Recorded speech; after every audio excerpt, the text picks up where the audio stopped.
Así van, Luciana. Hoy a la mañana quienes leemos el boletín oficial nos desayunamos que había una modificación muy profunda, muy significativa en lo que hace al régimen de asignaciones familiares. Lo aclaro desde el comienzo, no estamos hablando ni del AUH ni de la AUH para mujeres embarazadas. Estamos hablando de lo que se llama el salario familiar, lo que perciben los trabajadores y las trabajadoras registrados. Estamos hablando de ese ingreso adicional que tiene distintas categorías.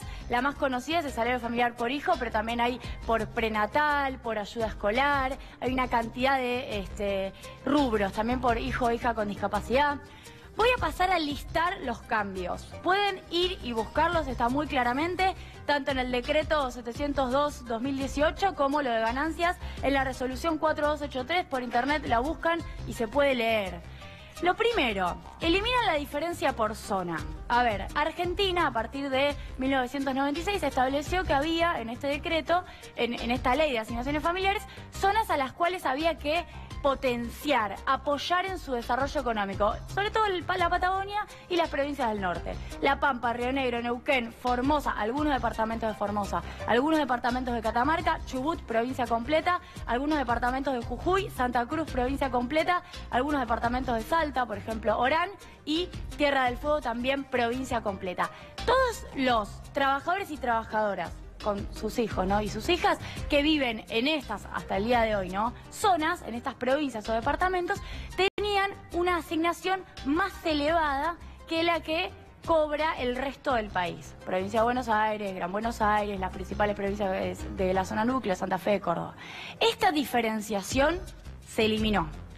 ¿Qué pasa? No se eliminó para arriba, haciendo que, por ejemplo, provincia de Buenos Aires, Gran Buenos Aires, todo el resto del país, cobre tanto o igual que estas zonas más favorecidas. Se igualó todo para abajo. Y eso empieza a generar conflictos jurídicos, porque hay un principio de progresividad que yo voy a explicar en unos minutos, que dice que ninguna modificación en términos de movilidad social puede ser para atrás. Todas las modificaciones que uno establezca, lo que tiene que ver con esto, con asignaciones familiares, con la propia reforma previsional sobre cuestiones jubilatorias, no puede ser para peor. Todo tiene que ser para peor. Eso también es un principio de uno de los tratados firmados por Argentina en 1994. Seguimos. ¿Qué más se hizo? Se subió el piso mínimo de ingresos, antes a partir de 200, hoy a partir de 2.815. Esto particularmente habría que revisarlo. A mí no me parece tan grave, me parece que quien tiene declarado 200 pesos mensuales, ahí hay que revisar qué pasa con esa declaración, hay días laborables raros y posiblemente tenga que pasar a asignación universal por hijo si no tiene un empleo registrado que pueda declarar, o tendrán que declararle su empleador lo que verdaderamente corresponde. Esto igual se puede resolver de otra manera, no tiene que ser así, se puede resolver con auditoría sobre los empleadores para que le declaren bien a los trabajadores, no sacándolos del beneficio. Eso es entre paréntesis. Se baja el límite máximo de ingresos. El ingreso familiar total para percibir la asignación familiar podía ser de hasta unos 94.000 pesos. Lo bajan a 83.000 pesos para el grupo familiar, lo cual también deja gente afuera. No se puede percibir asignación el hogar. Estamos hablando de los chicos, porque en realidad es plata para los chicos y para las chicas menores de 18 años. Si un integrante del grupo familiar, ya sea madre, padre, el que fuere, cobra más de 41.000 pesos. Este mínimo se bajó, este tope, mejor dicho, se bajó, antes era 47.000, con lo cual es más fácil que quede gente afuera de cobrar la asignación familiar o el salario familiar para poder distinguirla bien de la AUH.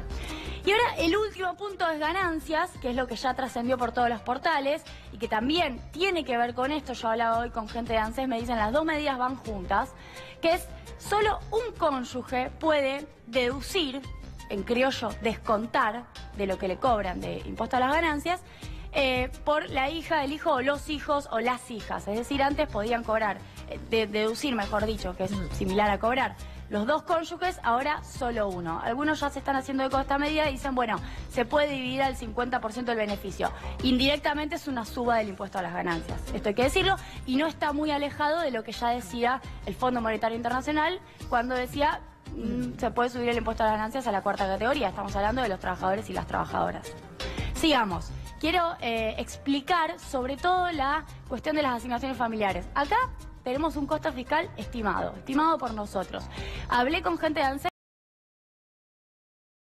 el ahorro fiscal. Hicimos una estimación sencillamente aplicando la cuestión de la eliminación de las zonas, cuánta plata se ahorra ANSES por no pagarle más a esas zonas que se habían definido antes, que yo mencioné, el sur argentino y el norte, son unos 9.800 millones de pesos al año. Es mucha plata, la verdad. Es significativo el nivel de ahorro y esto hace a lo que yo vengo diciendo hace tiempo. Todas las medidas se dirigen a ajustar. No hay un objetivo de mejorar la zonificación. Porque ¿qué se criticaba? Bueno, la Patagonia en realidad ya no es tan cara como antes, a diferencia de otras zonas en donde todo aumentó. Y, por ejemplo, la gente de La Matanza también está muy mal. Es uno de los argumentos que se esgrimían para defender la eliminación de los beneficios por zona. Bueno, pero ¿por qué no rediscutimos, digo desde mi punto de vista, definir nuevos beneficios por zona? Que algunas zonas, haciendo algún estudio de impacto, necesiten mejor una atención en materia de asignación familiar en lugar de eliminar todo para abajo, porque encima la discusión es que va todo para abajo. Vamos a mostrar los valores y la pérdida que significa, sobre todo para los chicos y las chicas menores de 18 años, porque son asignaciones familiares para los hijos, comparando, ahora yo voy a explicar, lo que sería la zona 3. ¿No? Un tipo de provincias, que son las provincias del norte, Jujuy, Salta, Catamarca, si no me equivoco. Acá lo que tenemos son rangos de ingresos. Las asignaciones familiares, al igual que el impuesto a las ganancias, son cuestiones impositivas quizás un poco complejas, pero es fácil si uno lo explica. Tenemos rangos de ingresos. El primer rango va IVA de 200 pesos a 24.000 pesos, el ingreso familiar total de un hogar. Ya el piso sube entre 2.800 y 24.000 pesos. El segundo rango entre 24.000 y 35.000. El tercer rango entre 35.000 y 41.000. Y el cuarto rango iba de 41.000 a 94.000 y se achicó a 83.000, ¿no? Son los 4 niveles.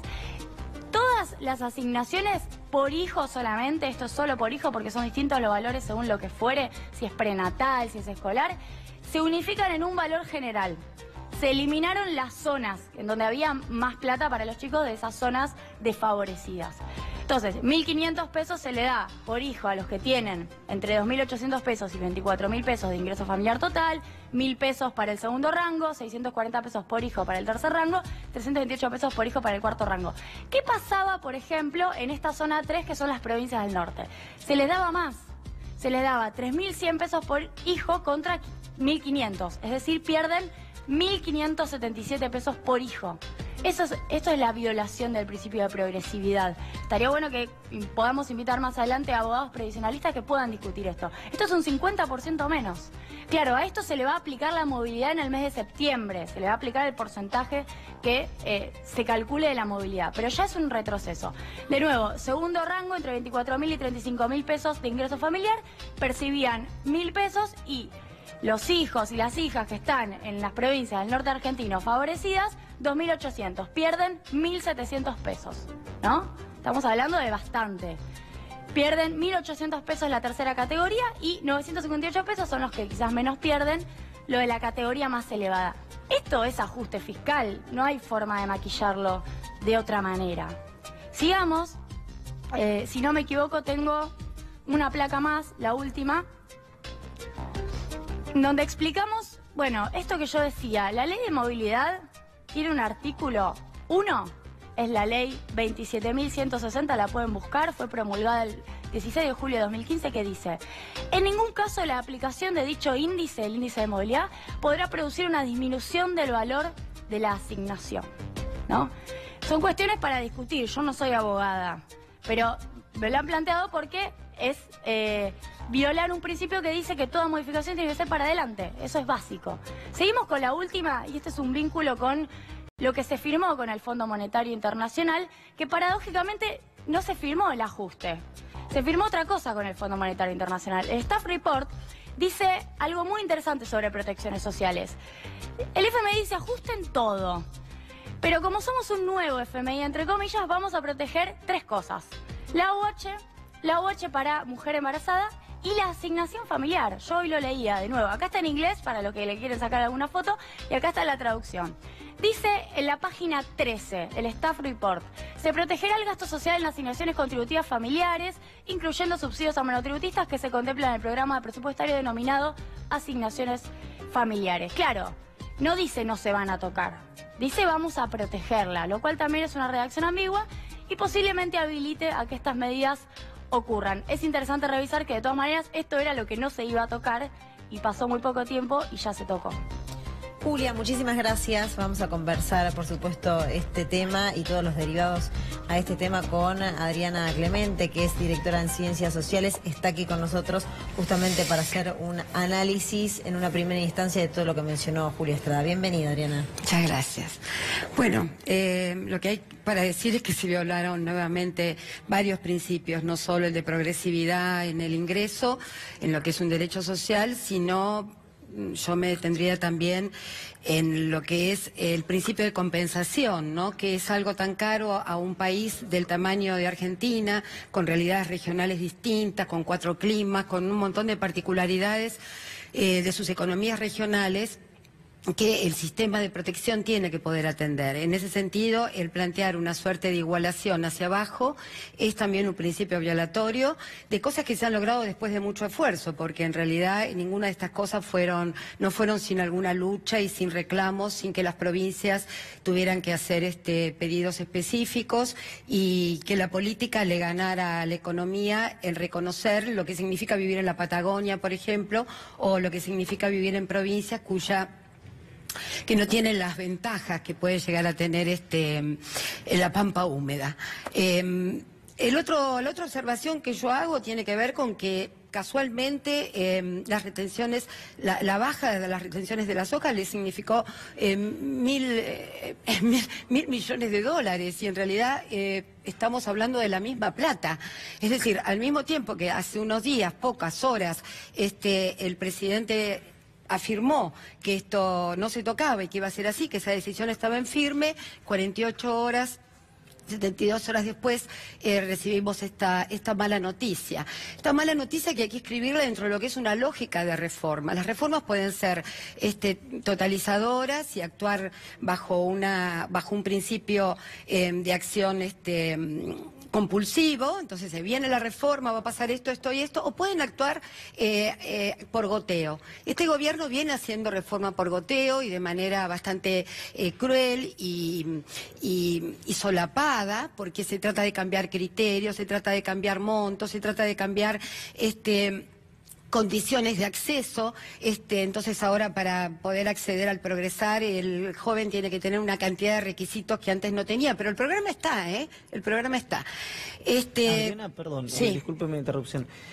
Cuando Julia mostraba más temprano en las placas el tema de yo le digo coeficientes zonales porque así es en las jubilaciones. La pregunta es justamente eso. ¿Pueden los jubilados correr el mismo riesgo con esto en una eventual reforma que se toquen los coeficientes zonales como las asignaciones familiares? Y esto está actuando con la lógica del coeficiente. Esto sería la zona 1, claro, digamos, dentro. Correcto. Sí, yo de este gobierno puedo esperar esto y más cosas en cuanto a violar cualquier principio de previsibilidad de la norma y de los acuerdos, de los protocolos establecidos, porque esto lo experimentamos todo el tiempo. Ayer estuvimos manifestándonos justamente en este sentido, ¿no es cierto?, frente al Ministerio de Defensa, muchos de nosotros.